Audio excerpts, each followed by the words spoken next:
तो अब यहाँ पर अर्जुन के मन में ये एक असमंजस पैदा हो गया कि अभी थोड़ी देर पहले तो आप कर्म की इतनी महिमा गा रहे थे कि तू केवल कर्म कर, और अभी आप ज्ञान की और श्रद्धा की इतनी महिमा गा रहे हैं। आप कह रहे हैं कि आत्मा का जो ज्ञान है वो ही सारे संशयों का नाश करेगा, तो मुझे तो फिर ज्ञान की उपासना में लगना चाहिए ना, आत्मज्ञान प्राप्त करना चाहिए। यदि आत्मा का ज्ञान ही सब संशयों का, दोषों का नाश करने वाला है, वो ही सारे कर्मों का भी नाश करने वाला है, तो फिर मैं इस कार्य में क्यों लगूं, युद्ध क्यों करूं, मैं कहीं गुफा आदि में जाके आत्म साधना करूं, आत्मा के ज्ञान को प्राप्त करूं। तो आप मेरे को इस घोर कर्म में क्यों डाल रहे हैं फिर?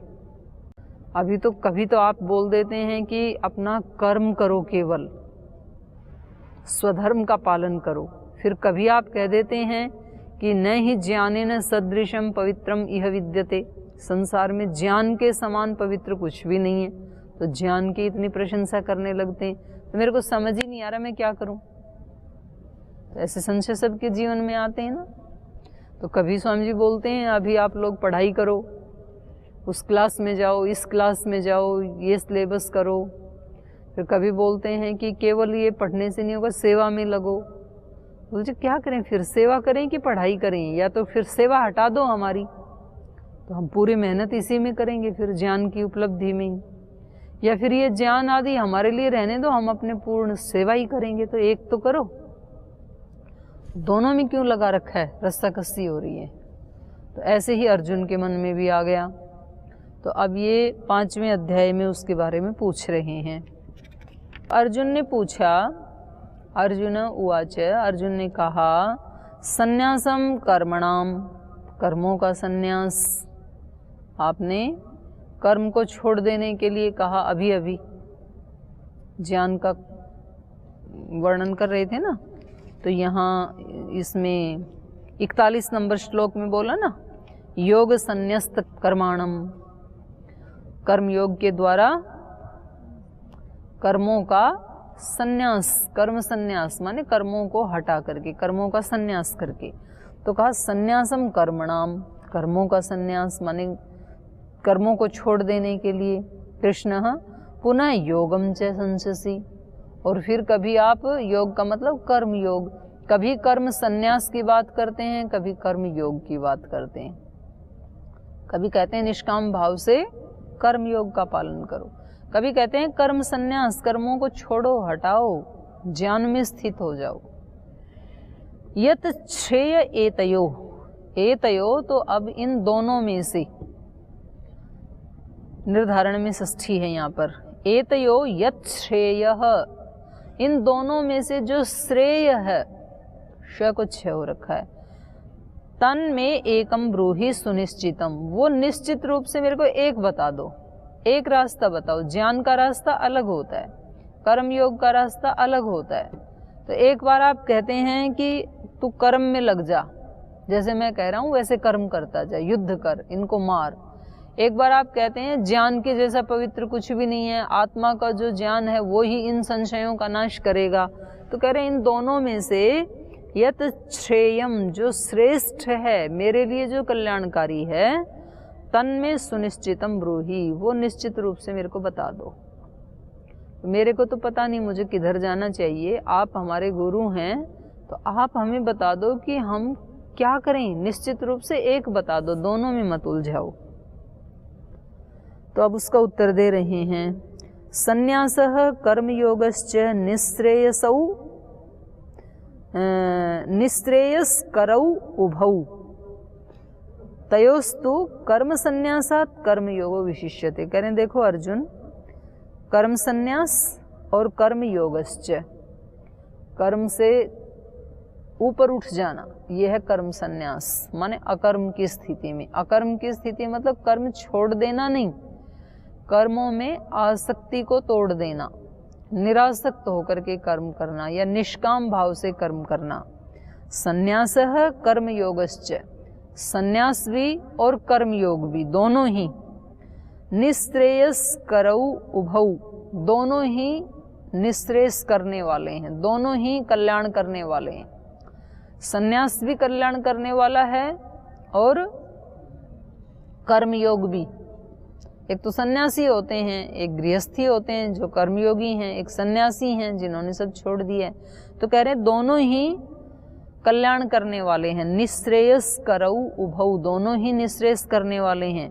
लेकिन थो भी, आप कह रहे हो ना कि दोनों में से कोई एक बताओ, दोनों में से भी ज्यादा फर्स्ट कौन सा और सेकंड कौन सा? तो कह रहे हैं तयोस्तु कर्म संन्यासात कर्म योगो विशिष्यते। तो कह रहे हैं तो भी उन दोनों में से भी यदि श्रेयस को जानना चाहते हो तो कर्म संन्यास से कर्म योग ज्यादा विशेष है। ज्ञान से भी ठीक है, एक व्यक्ति को ज्ञान हो गया और वो समस्त आसक्तियों से ऊपर उठ गया, लेकिन उसको प्रयोग भी तो करना है। तो जब वो कर्म योग में लगेगा और उसको जिएगा तो वो उससे ऊंची स्थिति है। केवल मात्र जानने से वैसा जीना ये ऊंची स्थिति है। तो यहाँ इन्होंने बिल्कुल स्पष्ट ही बता दिया, तयोस्तु उन दोनों में, संन्यास में कर्म संन्यास और कर्म योग में, कर्म योगो विशिष्यते, कर्म योग ज्यादा श्रेष्ठ, वो ज्यादा विशेष। तो इसलिए कर्म से भागने का तो तू विचार ही छोड़ दे, भागना ही नहीं है। दोनों में से एक पूछेगा तो भी मैं कहूंगा कर्मयोग ही विशिष्ट है। जे यह स नित्य सन्यासी यो न द्वेष्टि न कांक्षति। अब सन्यासी कौन है तो उसकी पहचान बता रहे हैं। ये तो आपको ना याद कर लेने चाहिए, दूसरा तीसरा ये दोनों श्लोक याद कर लो। जेय स नित्य सन्यासी, अर्जुन उस व्यक्ति को नित्य सन्यासी ही मानना चाहिए, चाहे वो घर में रहता है, चाहे वन में रहता है, चाहे वो सफेद ड्रेस में रहता है, चाहे वो लाल में रहता है, चाहे वो कैजुअल ड्रेस में रहता है, कैसे भी रहता है, उस व्यक्ति को नित्य सन्यासी मानना चाहिए। किसको? यो न द्वेष्टि न कांक्षति, ना तो किसी से द्वेष करता है और ना किसी से कोई आकांक्षा करता है, आसक्ति रखता है। तो ना द्वेष रखता है ना राग रखता है। जिस व्यक्ति के अंदर से ये दो चीज चली गई वो क्या है? नित्य सन्यासी है, फिर वो कहीं भी रहे। तो जो ना किसी से द्वेष करता है, न कांक्षति, ना किसी की कामना करता है, इच्छा करता है कि वो मेरे को मिले। निर्द्वंद्व, वो कैसी स्थिति में रहता है? निर्द्वंद्व, द्वंद्व की स्थिति में नहीं रहता है। जो मिल रहा है ठीक मिल रहा है मेरे को, और मुझे जो करना है वही मुझे करना है, जो मेरा ज्ञान मुझे अलाउ कर रहा है। निर्द्वंद्वो ही महाबाहो, हे महाबाहु वो कैसा होता है? निर्द्वंद्व होता है। और वो बंधात प्रमुच्यते और सुखम प्राप्यते, तो वो बंधनों से छूट जाता है, सुखम सरलता से, बड़ी सुखपूर्वक वो उन सारे बंधनों से छूट जाता है। कौन कौन व्यक्ति सरलता से छूटता है बंधनों से? जो किसी से राग द्वेष नहीं करता है। अब उसने भले ही दर्शन याद किए हों ना किए हों, भले ही वेद पढ़े हों ना पढ़े हों, चाहे उसके पास शाब्दिक रूप से डिग्री डिप्लोमा हो या ना हो कागज पत्र वाले, लेकिन जो अपने अंदर से ना तो किसी से द्वेष करता है और ना किसी की कामना करता है, कोई राग द्वेष नहीं रखता है। राग से मैंने एक दिन बताया था क्या क्या चीजें उत्पन्न होती हैं। राग से क्या क्या उत्पन्न होता है? लोभ, क्योंकि राग यदि पूरा होगा तो फिर और ज्यादा भोगने की इच्छा होगी तो लोभ हो जाएगा। लोभ के साथ साथ उन चीजों से मोह भी हो जाएगा, उन चीजों में आसक्ति भी हो जाएगी। तो एक राग के कारण 3 दोष और बढ़ गई। और ऐसे ही दोष से क्या क्या उत्पन्न होगा? जिस व्यक्ति से द्वेष है तो फिर उससे क्या क्या उत्पन्न होगा? उसको देखते ही क्रोध भी आएगा, उसको देखते ही ईर्ष्या भी होगी, उसको देखते ही वैमनस्य भी होगा।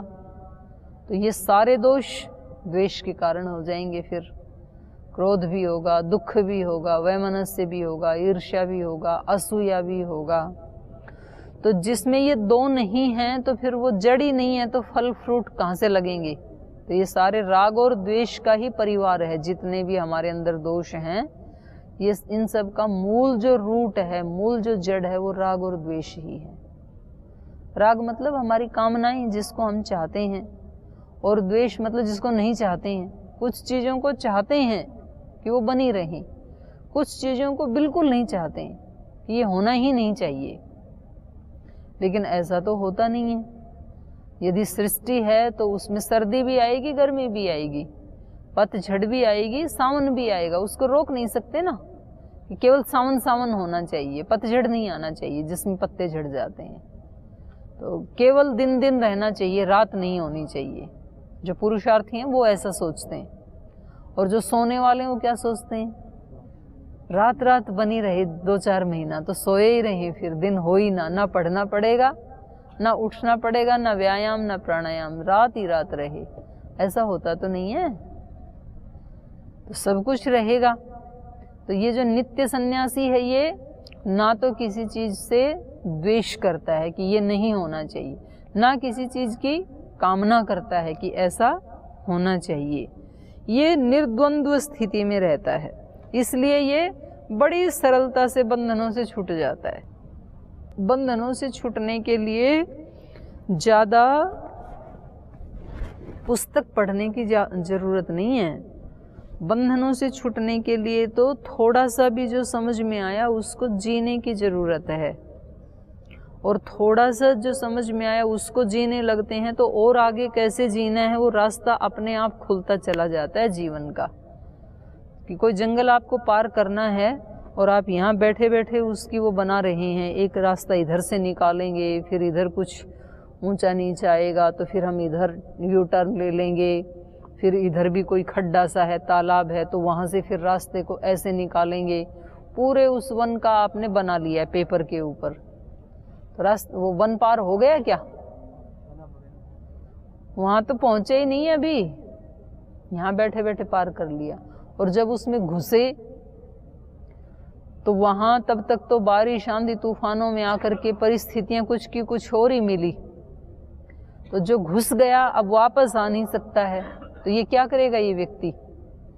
अब तो ये अपना रास्ता खुद ही निकाल लेगा। इसको पता भी नहीं है किधर यू टर्न लेना था, कहाँ वापस आना था, या राइट लेना था कि लेफ्ट लेना था। अब ये कहीं ना कहीं से निकल ही जाएगा।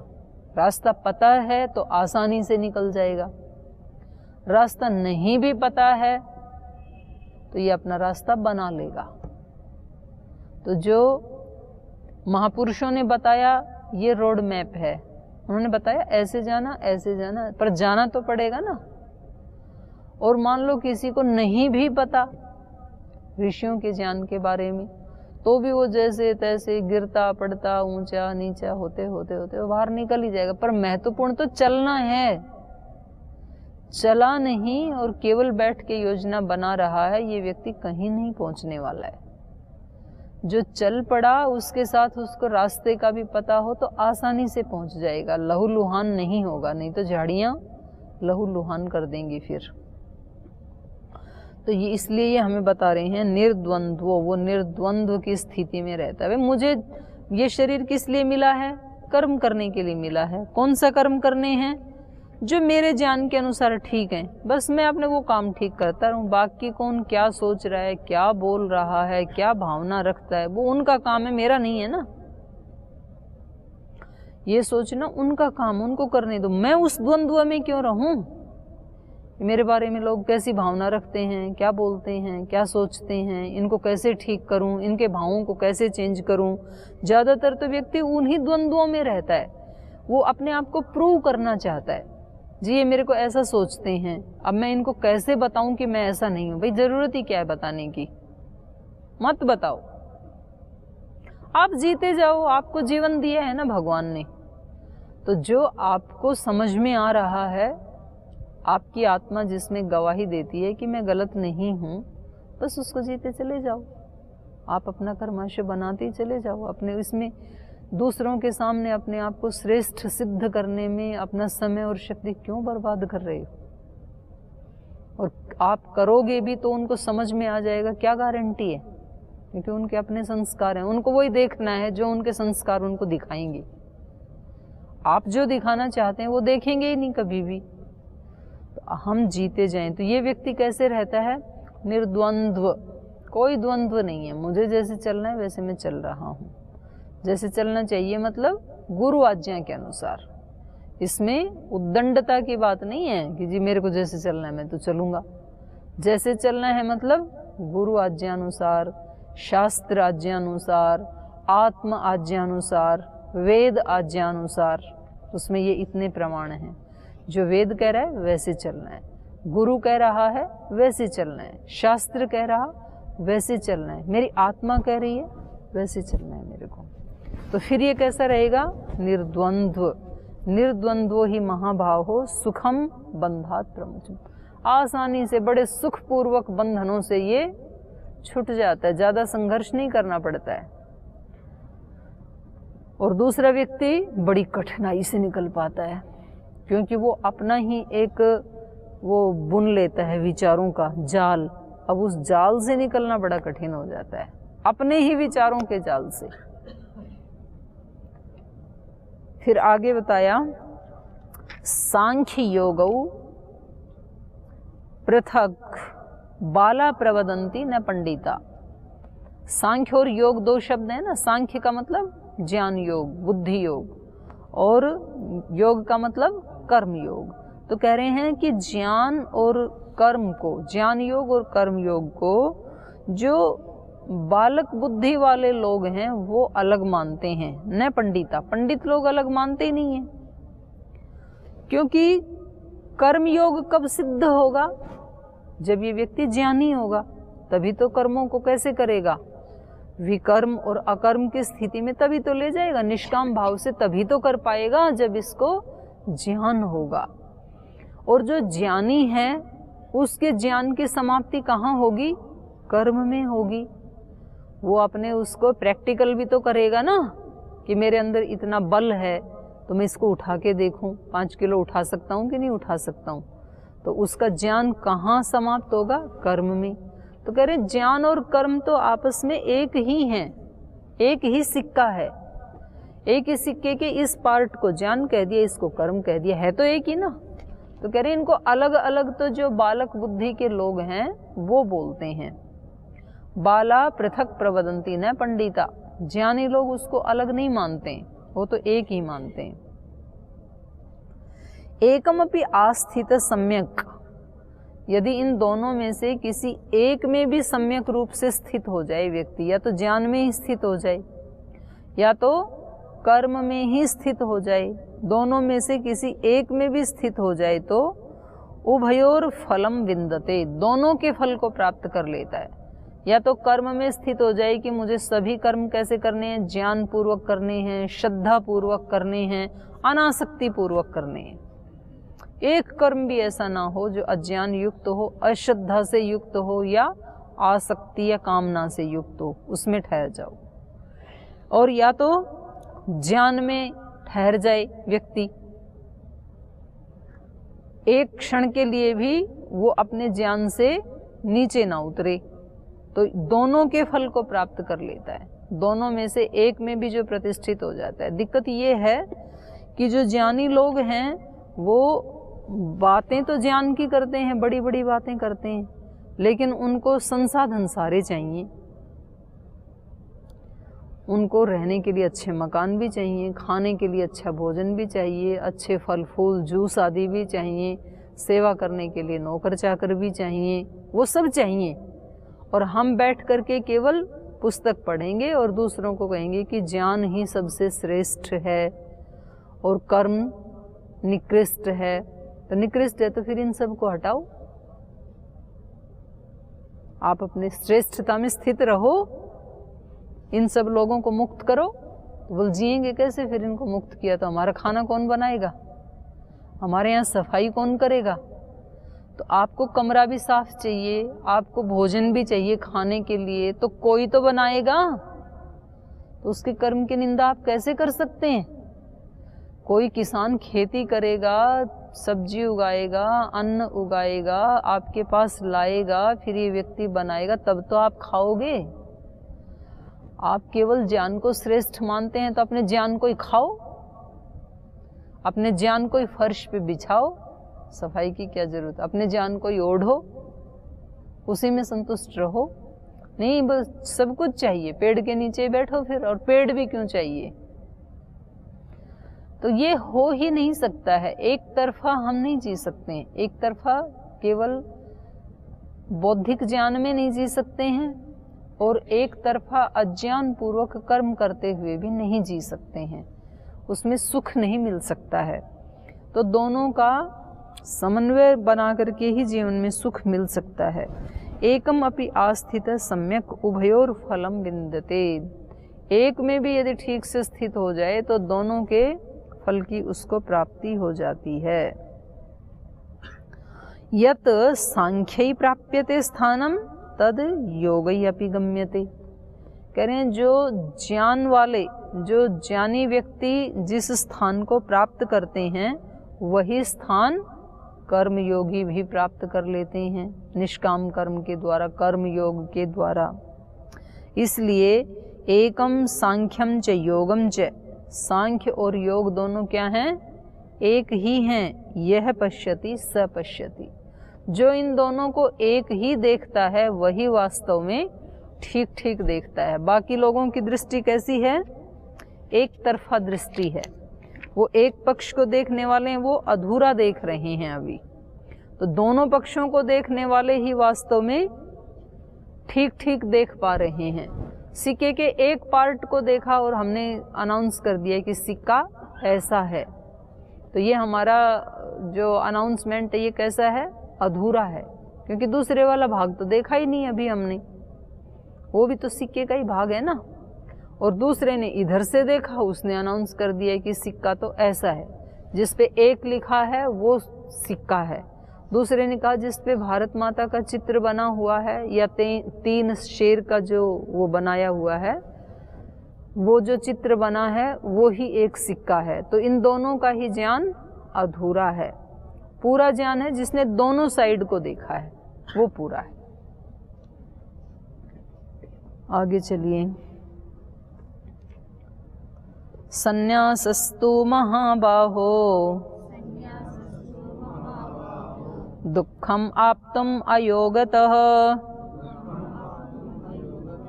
योगयुक्तो मुनिर्ब्रह्म न चिरेणाधिगच्छति योगयुक्तो विशुद्धात्मा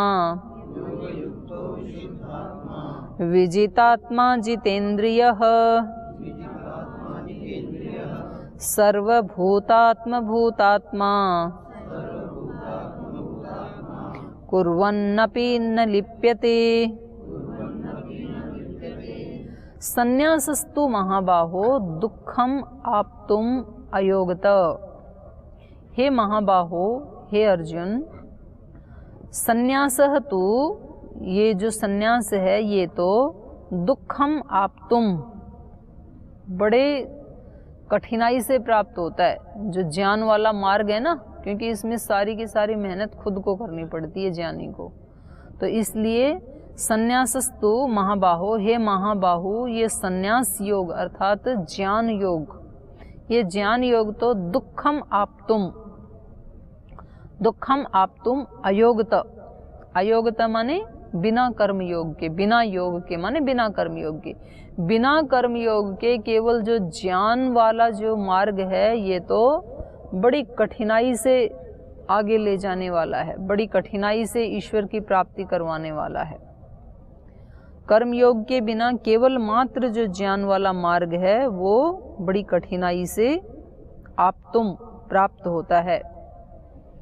योग युक्तो मुनि ब्रह्म न चिरेण, लेकिन जो योग युक्त है माने कर्म योगी है, कर्म योगी मुनि ब्रह्म, उस ब्रह्म को न चिरेण अधिगच्छति, चिरेण माने देर से, और न चिरेण मतलब शीघ्रता से, देर नहीं करता है। जो कर्म योग में लगा हुआ जो मुनि है वो उस ब्रह्म की प्राप्ति करने में न चिरेण अधिगच्छति, देर नहीं लगाता है, अर्थात शीघ्र ही प्राप्त कर लेता है। तो दो रास्ते हैं ना जीवन के, एक शरणागति का, एक ज्ञान का। तो शरणागति वाला रास्ता कैसा है, ज्ञान वाला रास्ता कैसा है, तो उसका उदाहरण दिया करते परमहंस।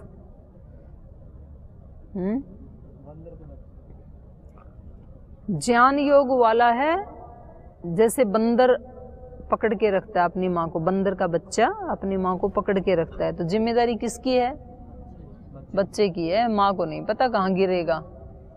आप टाइट पकड़ के रखो, आपने छोड़ा तो आप गिर जाओगे, माँ तो कहीं भी जाएगी, कभी उस डाल पे उस डाल पे, उसकी कोई जिम्मेदारी नहीं है आपके प्रति। तो ये ज्ञान का मार्ग है, ज्ञान मार्गी है, वो कहाँ मेरे को कौन सा कदम रखना है, क्या करना है क्या नहीं करना है, वो सब जिम्मेदारी उसकी है।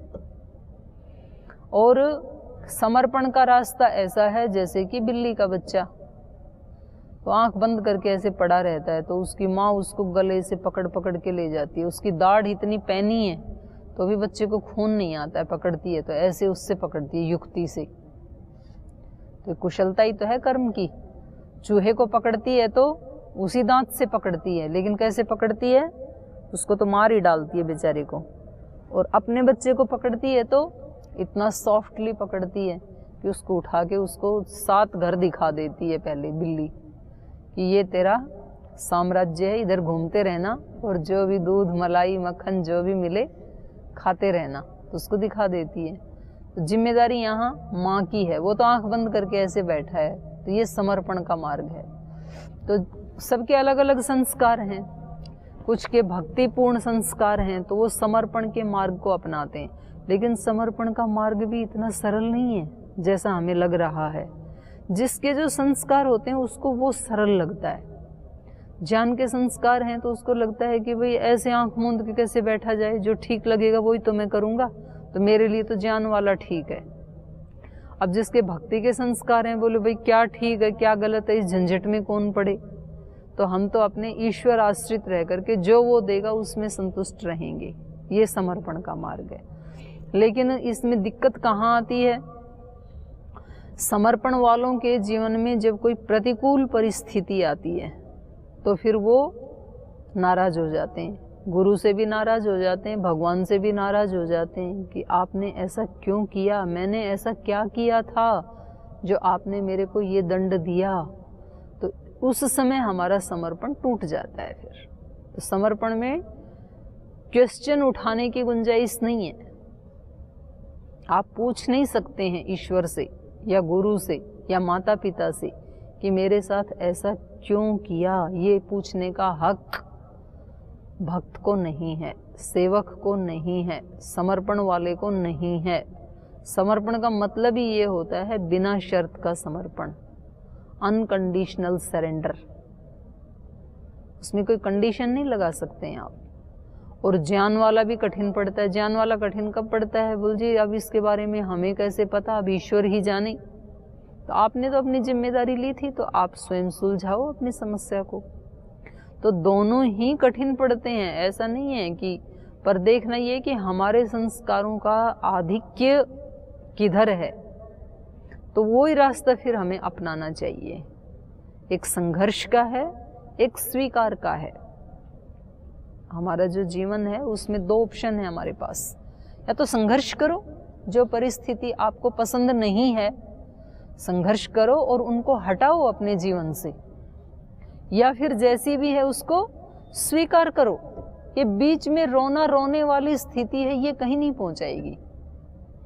यहाँ तो ऐसे होता है, यहाँ तो ऐसे होता है, यहाँ तो ऐसा है, यहाँ तो ऐसा है, ऐसे चर्चा करते रहते हैं। आपकी इस चर्चा का निकलेगा क्या, परिणाम क्या है, रिजल्ट क्या है? या तो इनको हटा दो अपने पुरुषार्थ से, अपने संघर्ष से, और या जैसी हैं उनको स्वीकार कर लो। 2 ही मार्ग हैं केवल, तीसरा मार्ग नहीं है। और हम ज्यादातर जीते हैं तीसरे वाले में। जब भी बैठें तो अंदर से कुछ ना कुछ शिकायतें होती हैं, कुछ ना कुछ कुंठाएं होती हैं, कुछ ना कुछ दूसरे के बारे में ना कुछ बोलते ही रहते हैं, जी क्या करें, ऐसे होता है, क्या करें। तो ये वाली स्थिति सबसे ज़्यादा हमारी शक्तियों का ह्रास करती है, सबसे ज़्यादा हमारे लिए खराब है ये। तो इसलिए इन्होंने कहा कि इनमें जो कर्मयोग वाला रास्ता है, शरणागति वाला रास्ता है, ये अपेक्षाकृत सरल पड़ता है। इसमें जल्दी अचिरेण अधिगच्छति, न चिरेण अचिरेण, अर्थात शीघ्रता से उसको प्राप्त कर लेता है। तो इसको, इस प्रसंग को और कल अच्छे से समझाएंगे। अभी समय हो गया, पाठ को यहीं विराम देते हैं।